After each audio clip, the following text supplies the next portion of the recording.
hello, history nerds and historians. My name is Christina, and this is Effed Up History.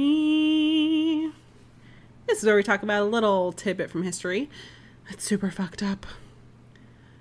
So you're getting this episode about a week later than I wanted you to, but here it is anyway. Had a lot of stuff going on in the last few weeks. All personal stuff aside, I really wanted to focus on making sure that this episode really respected and highlighted the lives of these beautiful people that we're going to discuss today. And those three are the most influential people of the Stonewall Riots: Storme DeLarverie, Marsha P and Sylvia Rivera. So a trigger warning before we start: we will be discussing violence, discrimination, sexual assault, thoughts of suicide, and possible/probable homicide. So sit back, relax, and practice your oh good god, what the fuck faces.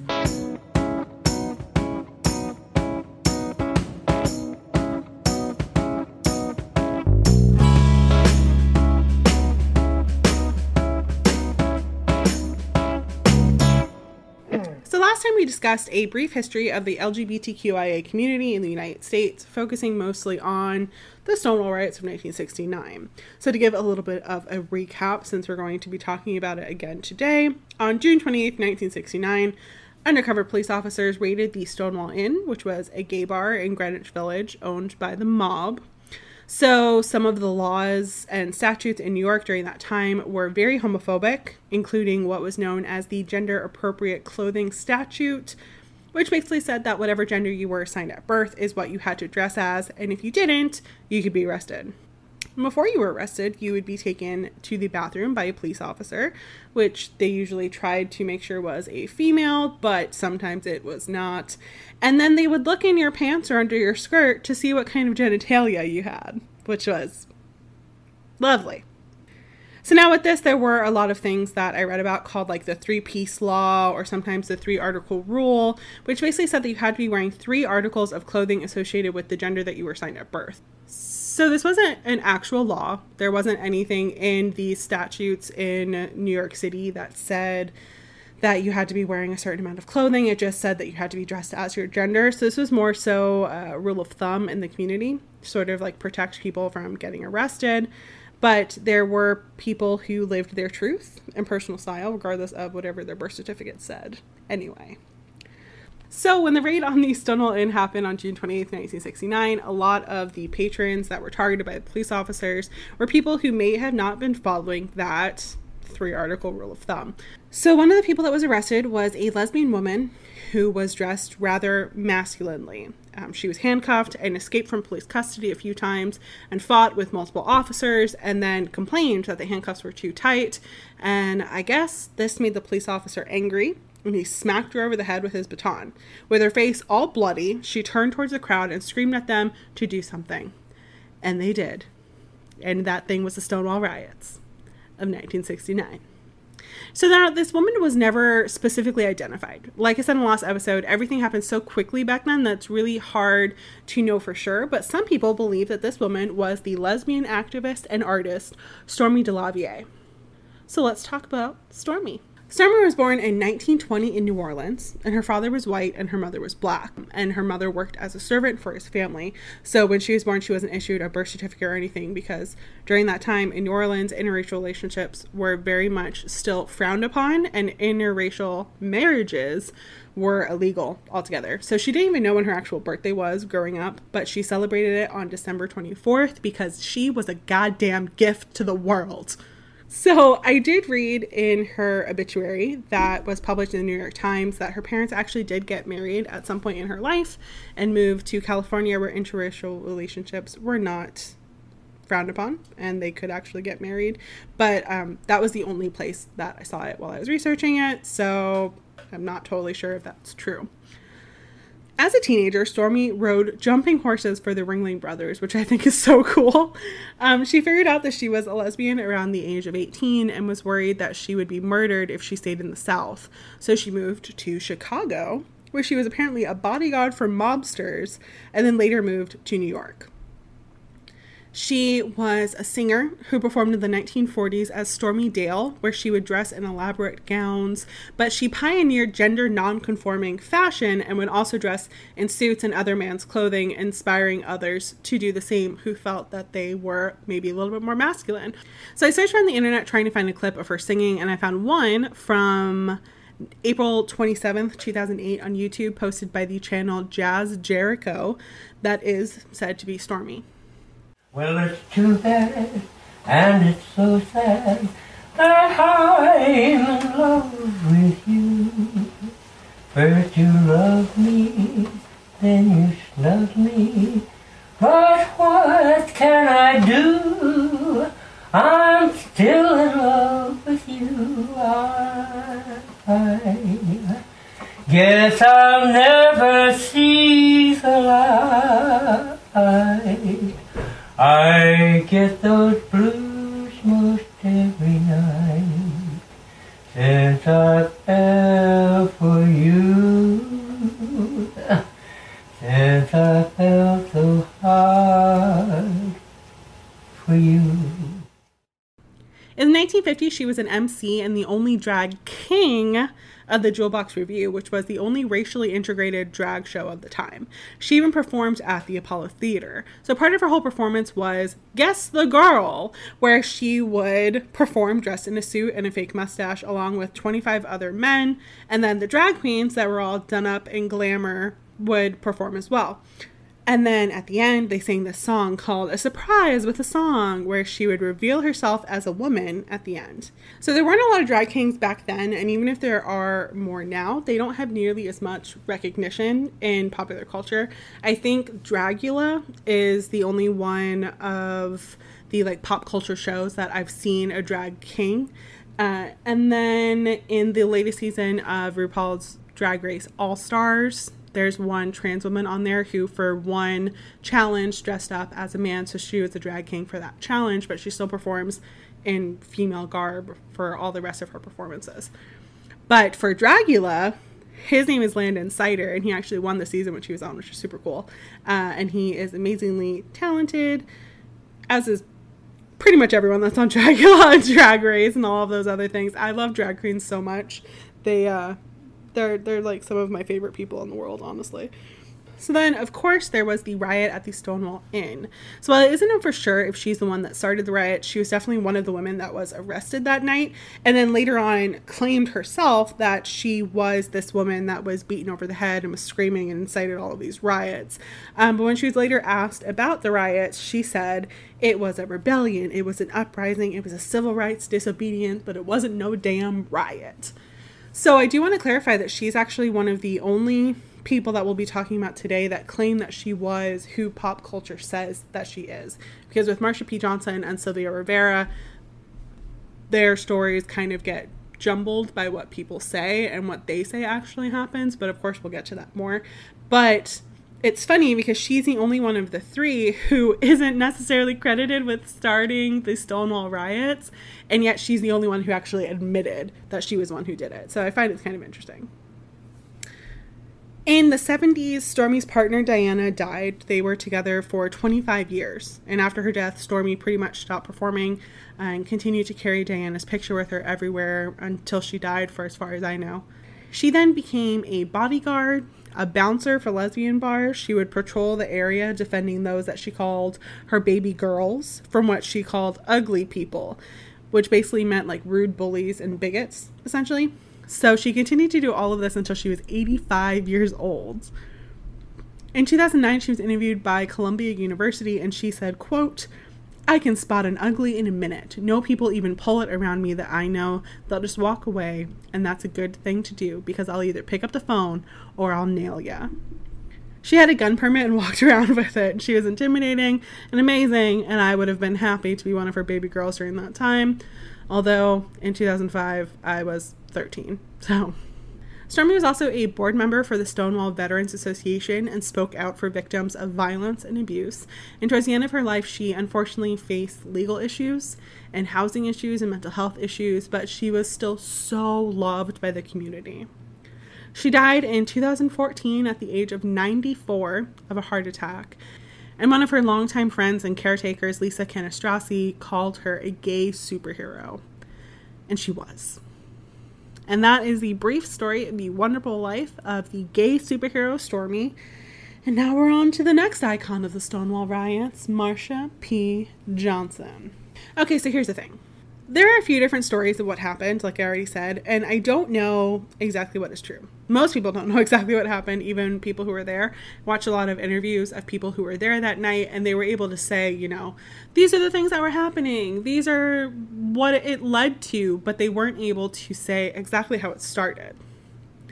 So one story of the shot glass heard around the world, or possibly the brick heard around the world, says that a trans woman named Marsha P. Johnson was so fed up with these police officers that she threw a shot glass, shattering the mirror behind the bar, although some accounts say that it was a brick, and screamed, "I know my rights," or "I deserve my rights," or "I want my civil rights." Other accounts say that she was there, but this happened outside after the lesbian woman who could have been Storme was assaulted. And others say she wasn't there at all that night when it broke out, but people went and got her, and she became like a big force of these riots once they'd already started. Marsha herself claimed that she didn't arrive at the Stonewall Inn until the fire was already going. But regardless, it doesn't matter if she was the one who threw that first shot glass or not. Marsha P. Johnson was a fundamental force behind these riots, along with her friend Sylvia Rivera. So let's talk about both of them, starting with Marsha P. Johnson. Marsha P. Johnson was born August 24th, 1945 in Elizabeth, New Jersey. Marsha was one of 7 children born to Father Malcolm Michaels Sr., who worked for General Motors, and her mother was Alberta Michaels, who was a housekeeper. So Marsha was about 5 years old when she started wearing dresses, but stopped because she was bullied so much, and reported later on that she was actually sexually assaulted by another boy when she was a child. She said that growing up, she felt like being gay and living her life as herself was just a dream, and was surrounded by parents who said things like being gay was lower than being a dog. So in 1963, at the age of 18, she graduated from Thomas A. Edison High School and moved to New York City with $15 in her pocket and a bag of clothes on her back. When she arrived in New York, she was trying to figure out who she was exactly. So she went back and forth between going by her birth name Malcolm and her chosen name Black Marsha, which later became Marsha P. Johnson, with a P standing for pay it no mind, which she would say to people when they would ask her what her gender was. So she self-identified as a gay transvestite queen and often used feminine pronouns for herself, but explained later that she didn't identify completely as a woman. She called herself a transvestite, saying, quote, "A transvestite is a boy, very manly looking, a feminine boy." Now, of course, we don't use terms like transvestite anymore today, but she probably would have just identified as like gender fluid or non-binary, because there were people that knew her that said that some days she would be Malcolm and she would introduce herself as Malcolm and be more feminine and dress in manly clothes, but more often than not, when you saw her, she was Marsha P. Johnson. Honestly, though, I don't think it really matters what her gender identity was. I think if she was still alive today, she would just tell people to pay it no mind. So to support herself, she became a sex worker and was arrested so many times that she stopped counting after 100. So in 1950, sodomy was downgraded from a felony to a misdemeanor in New York. So it was still a crime when Marsha was a sex worker, but it wasn't as big of an issue that would send you immediately to prison. And she also had that gender appropriate clothing statute working against her as well, which we've already talked about, but it led to her getting arrested more and more. Marsha also performed as a drag queen, but called herself a street queen. So she did perform sometime in high drag with troops like the Hot Peaches, the Angels of Light, and the Coquettes, but she couldn't afford a lot of those clothing and just preferred to dress in what she referred to as street style, which were like flowy robes and shiny dresses and bright wigs. But one of the most popular photos of her is her wearing like really bright makeup and a bright wig, wearing a see-through shirt and a parka, and that was just her go-to style apparently. Marsha unfortunately battled severe mental illness and was basically homeless for most of her life in New York. She was 23 years old when the Stonewall Riots began.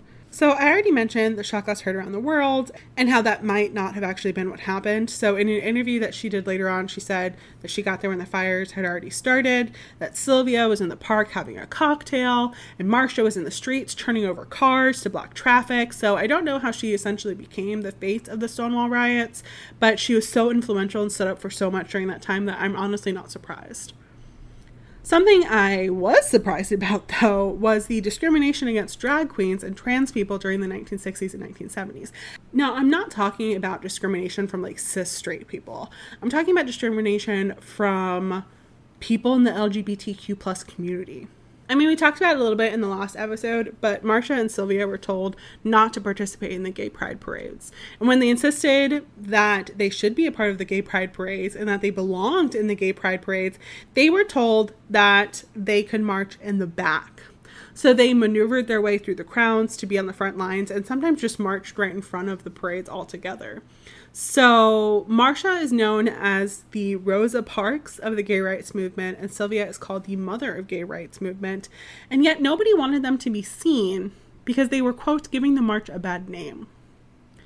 So Marsha was part of the Gay Liberation Front, especially in the Drag Queen Caucus, and with them staged a sit-in at the Weinstein Hall in NYU when they canceled a dance when it was found out that it was sponsored by gay organizations. So in 1970, that same year, she started the Street Transvestite Action Revolutionaries with Sylvia. So the Star House was a shelter for gay and trans kids where there were also a lot of like young drag queens and other gender nonconformists. While Marsha did help to found the organization, she later said that Sylvia deserved all the credit for it, that she was more of like a vice president, but was like a mother to a lot of the people who lived there. At some point in her life, she also contracted HIV, and she then became an AIDS activist. So one interview that I watched about her had her former roommate, who claimed that when he met her, he was transphobic, say that he doesn't believe in organized religion, but that she was the only saint that he had ever met in his life. And on July 6, 1992, at approximately 5:30 p.m., this saint was found floating in the Hudson River. She was 46, and her death was immediately ruled a suicide, and the case was closed by the police. People who were there when she was pulled out of the water said that she had a large wound on her head and appeared to be covered in bruises. And when her sister Jean asked to see her body, she was denied. Her friends and family swore up and down that she would never commit suicide, and she didn't leave a note or anything. And even though she had mental health issues, she wouldn't have killed herself without saying goodbye. So some people tried to back up the suicide argument, saying that even though she didn't write a suicide note, she was seen giving things away before her death. But her friends said that that's just the kind of person that she was. That if you were to say, "Oh, Marsha, I love your scarf so much," she would just take it off and give it to you. And she would get flowers at the end of the day that were being thrown out and just give them to people to brighten up their day. Her friends and loved ones were at a total loss. And then it came out that she was saying that the mafia was after her. So the Anti-Violence Project has been around since 1980, and we're investigating Marsha's death after it happened, but got nowhere. So the summer of 1992 was actually the worst summer for trans people in history. There were 1,300 reports of bias crime, with 12 to 18% of those from the police. And this was all going on before Marsha was killed. Police didn't respond properly to the violence and would continue to threaten trans people. They would arrest them and threaten them while they were in jail, to the point where these people did not feel safe for exhibiting their own identity. So there were memorials and marches in her honor that demanded answers from the police and justice for Marsha that went completely unheard. But with all this in mind, why did she say that the mafia was after her? So Marsha's roommate at the time was a man named Randy, and he was trying to expose the leaders of the gay pride festivals that were happening. He basically said that they were all run by the mafia and stealing from the community and just weren't very great for the community. And he was trying to get them overthrown and have organizations that actually cared take it over. So Marsha was helping him at the time. She was like handing out flyers, and she was really outspoken. So who knows what she could have said or who she could have said it to, but she was the kind of person where, like, if you confronted her, she would not back down. So Randy at one point hired a private investigator to look into these mafia ties. And after Marsha's death, the Anti-Violence Project got a call that said to relay to Randy that he needed to stop what he was doing, or what happened to Marsha will happen to him. Randy claims that this message was never relayed to him, and he was told about it in the documentary that I watched called The Death and Life of Marsha P. Johnson, which is really good. It's on Netflix if you're interested in watching it. So it was really heartbreaking to watch in that documentary with Randy finding out this message that he was apparently never told in the 90s, and seeing this rush of emotion that because of what he was doing, taking on the festival committee, Marsha didn't feel safe being at home with him because she thought that the mafia was after him. And if the mafia was going to come, they would come to his apartment and she was safer on the street. And that is possibly what could have led to her death. So her cause of death was later changed from suicide to undetermined, and her case was reopened again in 2012, 20 years after her death, and they came to the same conclusion. So in 2016, a woman named Victoria Cruz, who worked for the Anti-Violence Project, tried to get her case reopened again as one of the last projects that she took on before her retirement. And this is basically what that documentary, The Death and Life of Marsha P. Johnson, is about. So Victoria actually called the cop who found Marsha floating in the river and later investigated her death. And after like a lot of runaround, she finally got a hold of him. His name is James Abreu. And when she asked if she could meet with him to discuss the case, he aggressively denied meeting with her and talking about the case. And she was told not to try to play detective and to just let it alone, which, as Bailey Sarian says, is suspicious. But she kept on with the investigation and continued running into dead ends. So Victoria interviewed a woman named Miss Kitty, who was a really good friend of Marsha's, who might have been one of the last people to actually see her alive. So they were hanging out during the day and were set to get some clients because they were both sex workers and then meet up afterwards at a club, and Marsha never made it to the club. Miss Kitty said that all of the other sex workers that were on the street that night had warned her that there was a van full of Guidos, quote, driving around, and that Marsha had gotten into the car with them despite the protests of the other queens that were on the street with her. And then someone reported seeing Marsha at 4 a.m. on the night she died, looking terrified and being followed by two men west towards the river. So the threat towards Randy and her being followed was allegedly reported to the police by the Anti-Violence Project, and when the police and investigators were asked about it when Victoria was doing her investigation, they said they never heard about it and that it was never reported to them, so they had no idea what happened, and her cause of death was still inconclusive. So Victoria requested her case file so that she could see what reports were made towards Marsha P. Johnson's case, and funny enough, the case file couldn't be found anywhere in the New York Records and Archives. But she was, however, able to get a hold of the coroner's report and had a medical examiner look into it. So the medical examiner said that the wound that she had was not something that seemed to have happened before she died. It seemed like it was just like natural decomposition that happens in warm water, especially summer in New York City, and that she didn't have any life-threatening or life-ending injuries that would have caused her death, and that she was still breathing when she went into the water and drowned. But the circumstances of how that happened are still not known. But that, with the reports in mind, that she was being chased, if she had ended up in the river, or was pushed in the river, or fell off the bridge because she was being chased, or jumped off the bridge to escape from people who were pursuing her and probably harassing her or doing anything to her that may not have been life-threatening but still harmful, it would still be considered a homicide. And that's where it all was left.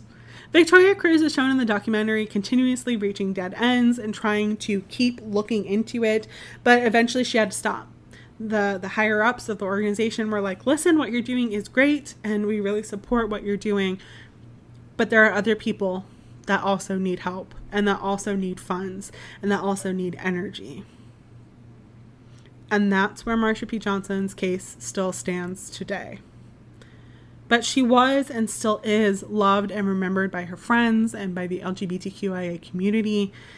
And one of her closest friends was Sylvia Rivera. So just like with the shot glass heard around the world at the Stonewall Riots, Sylvia Rivera allegedly threw the first Molotov cocktail, which is also debatable, but we'll get to that. So Sylvia was born on July 2nd, 1951 in New York City. Her father, Jose, abandoned her pretty early in life, and when she was 3, her mother committed suicide. I couldn't find what her mother's name was when I was doing all of my research. I even looked on Wikipedia and I couldn't find it. So after her mother committed suicide, she went to go live with her grandmother. And although Sylvia was assigned male at birth, she exhibited feminine behavior really, really early. One report that I read said that she started wearing makeup in the 4th grade, which would have made her around 9 years old. And her grandmother did not approve of her lifestyle at all. So when Sylvia was 10 years old, she started living on the street and became a sex worker to survive. At 10 years old, as a child, she was selling her body to survive because her grandmother would not accept her for who she is. Sylvia claimed that she was almost 12 years old when she met Marsha, who was about 17 at the time and had been living on the streets of New York City for about 2 years. She said that Marsha became one of her closest friends and almost like a mother figure that she never had. Sylvia said that she plugged in the light for me. She said multiple times in interviews that Marsha saved her life. She told a story in one about how she has over 60 stitches in her arm and that if Marsha hadn't found her, she'd be dead.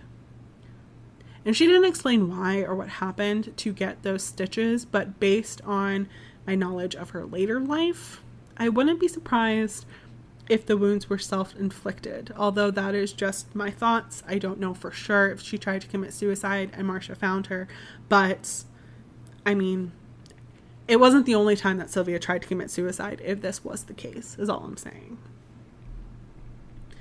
So for the next few years, she worked as a sex worker, and I really couldn't find out much about her life during these next 6 years until June 28th, 1969, which of course is the night of the Stonewall Riots. So Sylvia's account of the riots is that she was dancing with her lover when the lights came on and the cops started attacking people. So drag queens and gay people were carted into police cars, guns were drawn, Molotov cocktails were flying, and all she thought was, the revolution is here, thank God. And although she's credited with throwing the first Molotov cocktail at Stonewall, she herself claims that she actually threw the second Molotov cocktail. That one was forced into her hands, and she didn't even know what it was and what to do with it. She was just told to throw it before it blows. Although there are some historians that think that she wasn't there at all because of her being there contradicts like accounts that she gave later on and that people denied seeing her there, but the details don't matter.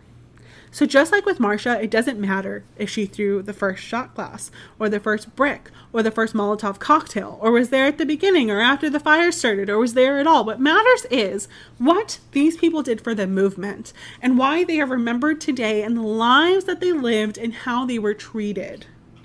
So in 1970, Sylvia participated in the sit-in at NYU with Marsha, and when it was disbanded, she noticed that a lot of street queens, as she called them, and trans people didn't have anywhere to go to. And she was inspired to give them a place to stay, which is how STAR, or the Street Transvestite Action Revolutionaries, came about, which I've already talked about a little bit. But from 1970 to 1973, these children had a safe place to stay and didn't have to live on the streets like Marsha and Sylvia did. And Sylvia and Marsha helped pay for it through their sex work. Sylvia was such an advocate and a fighter for the gay rights movement. She said that drag queens and trans people were part of the vanguard. She said that they would proudly get beat up and have their heads bashed in for the cause. But in 1973, Sylvia and Marsha, along with other drag kings and queens and trans people, were banned from marching in the pride parades because the organizers felt like they were giving the movement a bad name and making them look ridiculous. So instead, like I said before, they defiantly marched in front of the parade, so they were the first ones being seen. And at the same time, Sylvia spoke up at a pride rally and was literally booed. If you watch The Death and Life of Marsha P. Johnson, there's a clip of her speech where she addresses this crowd of people screaming at her to get off the stage and how much of a disgrace she is. And Sylvia demanding respect and saying that all these people who are in jail are writing to her and STAR, asking for help because other people in the gay community aren't helping them. And she screams at this crowd who's booing her, quote, "I have been beaten. I've had my nose broken. I have been in jail. I have lost my job. I have lost my apartment for gay liberation, and you all treat me this way? What the fuck is wrong with all of you?" And at the end of her speech, she just seems so defeated. She said, all I wanted to do was come up here and say gay power. And she says it. She cries it. And her voice breaks. And my heart breaks watching it. She said later in an interview that I watched that she felt betrayed by the movement, that they betrayed the drag queens and the trans people and the people who lived on the street, and that all of the work that she had done and all the fights that she had fought for the movement had all been a waste, and that she left the movement in 1973 and would never forgive them. And that's the same year that Star ended. So over the rest of her life, she had issues with substance abuse and her mental health and spent a lot of time living on the streets. In 1994, on the 15th anniversary of Stonewall, she was celebrated, but was still really jaded about the whole thing and said, quote, the movement had put me on the shelf, but they took me down and dusted me off. It was still beautiful. I walked down 58th Street and the young ones were calling from the sidewalk in thanks. And after that, I went back on the shelf. Sylvia in 1995 was living on the bank of the Hudson River in a little camp that she made for herself with her partner, and she said that part of her died with Marsha, and that they had made a pact that they would cross the River Jordan together, and that Sylvia always sort of viewed the Hudson River as that River Jordan, and she started drinking more and living at the edge of the river so she can be close to Marsha. And then at one point, they were building up the roads and made all the people who were living along the Hudson River evacuate. And there's footage of her tearing apart her home and talking to Marsha at the river's edge. I found a newspaper article from the same year that said she tried to kill herself in the Hudson River. I'm assuming it was after this incident because she talks about living in a boxcar with her partner and her cat and not being able to live there anymore, and how Marsha's ashes were poured in the Hudson River. She goes down there to draw strength and talk to Marsha and meditate, and said, quote, but that day I was drinking. I was thinking how with Marsha gone, there was no one left. I thought it might be time to take a little swim. And I was up to my waist when somebody saw me and the police came. She spent time in a psychiatric hospital, but was released after that and went and lived with some friends and was no longer on the street. And she started actually getting taken care of and being shown that people actually cared for her. She started being recognized for more than just an anniversary.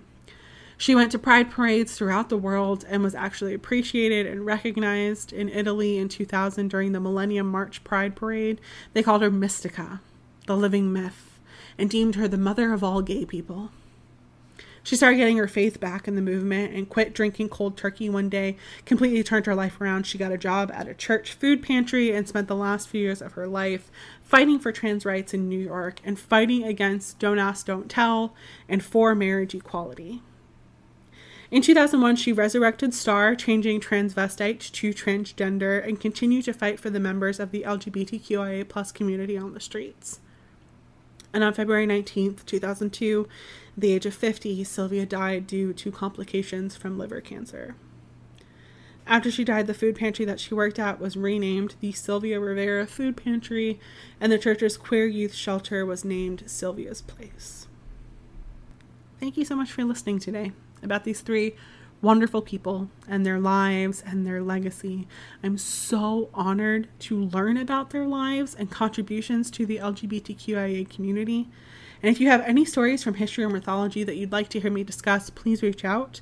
You can email me at effeduphistory@gmail.com, or reach out to me on any of the social medias that I never post on because I have ADHD and depression and the days pass by so quickly when you're disassociating. Anyway, remember, history might be watching you, so don't fuck it up. Bye!